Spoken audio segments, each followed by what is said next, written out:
Welcome to the second of 8 videos from the Roman Army 2021 UofW lecture on appearance, identity, etc. In this second video, I'm going to talk a little bit about equipment and clothing, but only a little bit. It's a massive subject. There's conferences on Roman military equipment. There's books by Coulston, Bishop and Coulston, for instance. And there's a new edition coming out with updated material largely from Germany and places.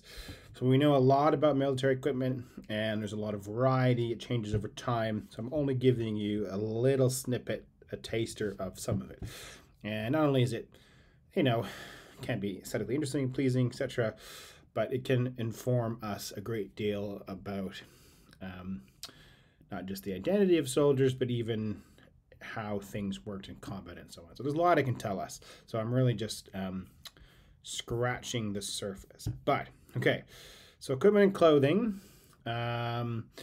So mostly focusing on the 1st and 2nd century CE, and I have some little friends here to help me illustrate this. So for legionaries in particular, most common, best known soldiers, of course, so Pulo, Aurelian, etc. Apollyon, sorry.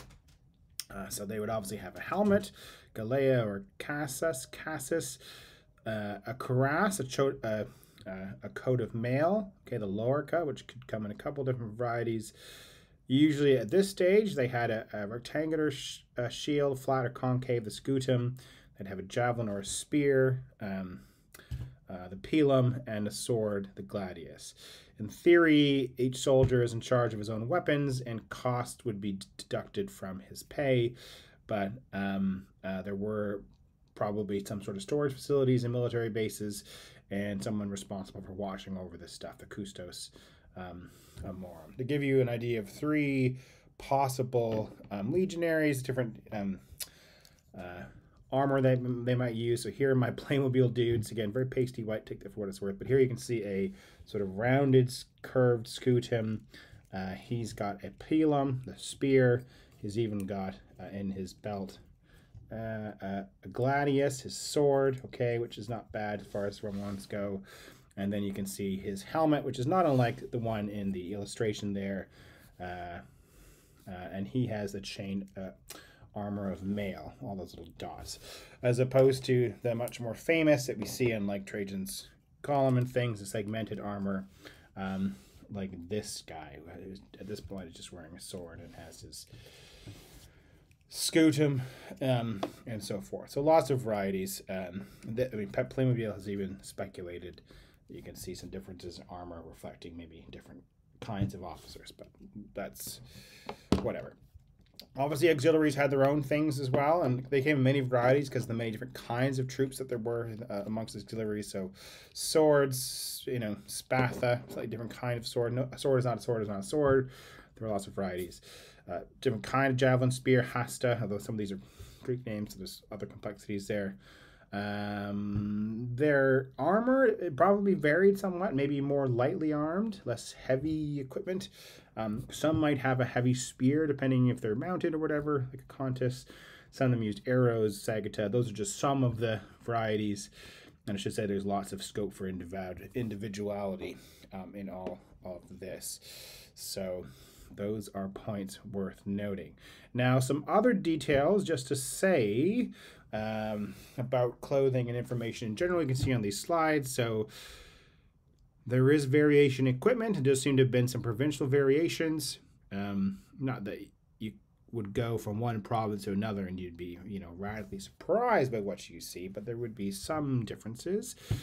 Influences in terms of what they wear come from a huge variety of different places. So obviously, one of the most famous things, or at least for the public, that the soldiers had was the gladius hispaniensis, the Spanish sword, which obviously came in theory from Spain, or was like ones used in Spain in the mid to late Republic. The Celts impacted them too, and the Germans. Clothing, shifting from, these guys have sort of, they don't quite have more like shorts, but moving to things like trousers, for instance, to a wider influence by people from the steppes, Sarmatians, Parthians, and Huns, influencing cavalry especially, but also some of the trousers or whatever. So it was a gradual change over time in their appearance and the equipment that they used. You could say technology improved gradually. To my mind, although there's some disagreement, there were no big revolutions, although some say, especially in those great Roman military equipment books by Bishop and Coulston, that there was a big changes during the Antonine period, sort of 2nd century CE into the 3rd, from Hadrian to Septimius Severus, when there was I've argued, a rapid change in equipment as a result of interactions with Sarmatians and other people like that. Now, this is not things that these guys are wearing. They're, they're various loricae, their helmets and shields and whatever. Why are you not turning? There you are. This is not what they'd be wearing all the time. So it's not like you see a soldier and they're always wearing their legionnaire or whatever equipment. In many ways, their basic clothing was the kind of thing that was more usually identified with them. So typical things were the belt that they wore, distinctive, the cloak they wore over their shoulders, and the kinds of shoes that they wore. These sort of mark them out as a soldier rather than some of those things, which obviously did too, but again, they're not wearing those all the time. There was no uniform. It's not like the professional armies that, emerged in the early modern era, where you can spot them out, but obviously some are flashier than others, and there's all sorts of other interesting things too. There were interesting cavalry masks for different situations and so on. Later in time, soldiers shifted to long sleeve tunics and tighter trousers, and often brightly colored cloaks, all often connected to the influence of non-Roman people serving in the military and beyond. So there does seem to have been different clothes, different occasions, tunics, dinner attire, etc. Armor is, it's just difficult to be wearing it all the time. It's heavy, marching, blah, blah, blah, and it's been intimidating, and depending on the context, not something you want to be wearing. And another interesting thing about armor and equipment and clothing is, as I said, I think already there's some scope for individual preferences, which a bit more than you might expect with some other military. So that's just my very short overview. There's so much more you could say, but that's it for now.